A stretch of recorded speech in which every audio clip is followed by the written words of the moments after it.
SPB is no more with us. The music world loses its Padum Nila, but his voice and fame never fades. He will live on his songs forever.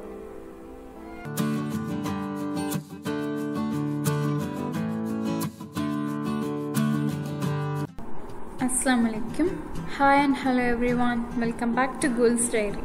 Today's special dish is Arabic Kunafa. It's a Middle Eastern dessert soaked in sweet, sugar-based syrup. It's popular in Arab world. Today I am making this dish with homemade Kunafa dough. It's easy and very delicious dessert. Do try this and feel the real taste.